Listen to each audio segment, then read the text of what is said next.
കേരളത്തെ കിടുകിടാ വിറപ്പിച്ച ADGP സിംഹം MR Ajith Kumar ഇപ്പോൾ വീട്ടിലിരിക്കുകയാണ് ഒരു പൂച്ചയെപ്പോലെ. ആ അവസരം ശരിക്കും മുതലാക്കിക്കൊണ്ട് ശ്രീജിത്ത് IPS കയറി വന്നിരിക്കുകയാണ് പുതിയ പദവിയിലേക്ക്. അജിത് കുമാറിന് കിട്ടേണ്ടുന്ന ജയിൽ DGP സ്ഥാനം ആദ്യം തന്നെ ശ്രീജിത്ത് തട്ടിയെടുത്തു.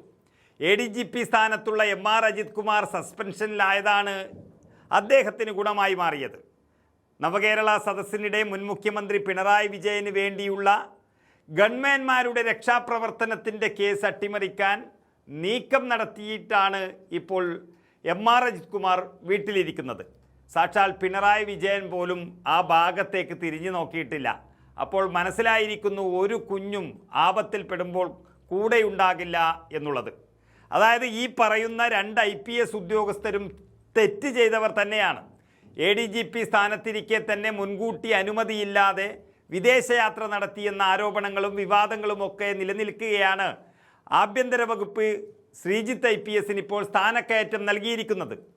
അതിനേക്കാളേറെ ഏറ്റവും പ്രധാനമായുള്ളത് ശബരിമലയിൽ ശ്രീജിത്ത് IPS കളിച്ച ഒരു വിഡ്ഢിവേഷമുണ്ട്.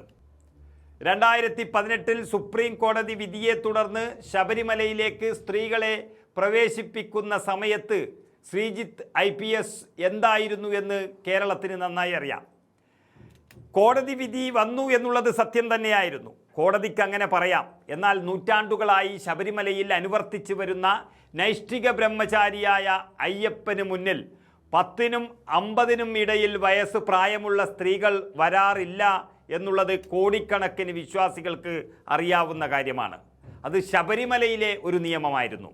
അങ്ങനെയുള്ള ഒരു ചൈതന്യ പൈതൃകത്തെ തച്ചുടച്ച് അതിനെ പാടെ ഇല്ലാതാക്കാൻ വരുന്ന പ്രതിലോമ ശക്തികളെ മുഴുവൻ കൈപിടിച്ചുകൊണ്ട് സന്നിധാനത്തേക്ക് എത്തിക്കലായിരുന്നു ഈ പോലീസ് ഏമാൻ്റെ അന്നത്തെ പണി. ഒരു ദിവസം മുഴുവൻ ശ്രീജിത്ത് IPS ഇതിൻ്റെ പിന്നാലെയായിരുന്നു. പിന്നീട് അതിന് നേതൃത്വം നൽകിയ സർക്കാരും കൂട്ടുനിന്ന നിയമപാലകരുമെല്ലാം കൈകൂപ്പിക്കൊണ്ട് കീഴടങ്ങിയപ്പോൾ ഈ ശ്രീജിത്ത് IPS സന്നിധാനത്ത് പോയി പൊട്ടിക്കരയുന്നതാണ് നമ്മൾ കണ്ടത്. അപ്പോൾ ശ്രീജിത്ത് IPSും ജനങ്ങളെ വെറുപ്പിക്കുന്ന ചില കാര്യങ്ങളൊക്കെ ചെയ്തിട്ടുണ്ടെങ്കിലും അത് നിയമത്തിനുള്ളിൽ നിന്നുകൊണ്ടായിരുന്നു. എന്നാൽ അജിത് കുമാർ IPS പോലീസിനുള്ളിലെ കള്ളനായിരുന്നു എന്നുള്ളതാണ് വ്യക്തമായത്. മുഖ്യമന്ത്രിയുടെ സുരക്ഷാ സംഘാംഗങ്ങൾ എന്നൊക്കെ പറഞ്ഞു കൂടെ കൂടിയ പോലീസ് ക്രിമിനലുകൾ കരിങ്കൊടി കാണിച്ച KSU യൂത്ത് കോൺഗ്രസ് പ്രവർത്തകരെ മർദ്ദിച്ച കേസ് അത് സാധാരണ ഒരു കേസല്ല. കൊല്ലാൻ വേണ്ടി തന്നെ തല്ലിയ ഒരു മർദ്ദനമായിരുന്നു. അത് എഴുതിത്തള്ളാൻ കൂട്ടുനിന്നയാളാണ് ADGP അജിത് കുമാർ. അന്വേഷണ ഉദ്യോഗസ്ഥരെ തൻ്റെ ഓഫീസിലേക്ക് വിളിപ്പിച്ച് ആ കേസ് ഡയറിയിലും രേഖകളിലും ഒക്കെ കൃത്രിമം കാണിച്ചു എന്ന് ഷൗക്കത്ത് അലി IPSൻ്റെ നേതൃത്വത്തിലുള്ള SIT സംഘം ഓരോ അക്ഷരങ്ങളും അക്കങ്ങളും വിടാതെ കണ്ടെത്തിയിരിക്കുന്നു. കുറ്റകൃത്യത്തിൽ പങ്കുണ്ടെന്ന് വളരെ വ്യക്തമായി വന്നതോടെ ADGPയെ സസ്പെൻഡ് ചെയ്തതോടെ DGP ആകാനുള്ള എല്ലാ അവസരങ്ങളും അജിത് കുമാർ നഷ്ടപ്പെടുത്തി. അത് കഴിഞ്ഞിട്ടും അദ്ദേഹത്തിന് ചില പ്രതീക്ഷകളുണ്ടായിരുന്നു. അങ്ങനെയാണ് ട്രൈബ്യൂണലിനെ സമീപിച്ചത്. പക്ഷേ അദ്ദേഹത്തിൻ്റെ സസ്പെൻഷൻ നടപടി സെൻട്രൽ അഡ്മിനിസ്ട്രേറ്റീവ് ട്രൈബ്യൂണൽ അഥവാ കാറ്റ് കൂടി ശരിവെക്കുകയും ചെയ്തതോടെ സ്ഥാനക്കയറ്റം എന്ന മോഹം തകർന്ന് തരിപ്പണമായിരിക്കുന്നു. അതുകൂടാതെ എന്തൊക്കെ ചെയ്തു MR അജിത് കുമാർ. തൃശ്ശൂർ പൂരം കലക്കി, അത് പിണറായി വിജയന് വേണ്ടി RSSന് വേണ്ടി ഒക്കെ ചെയ്തത് എന്നുള്ള വാർത്തകൾ അതിൻ്റെ പിന്നാലെ വന്നു. അതുപോലെ തന്നെ കവടിയാർ കൊട്ടാരത്തിൽ അനധികൃത ഭൂമി സമ്പാദിച്ചു എന്നുള്ള കേസുണ്ടായിരുന്നു.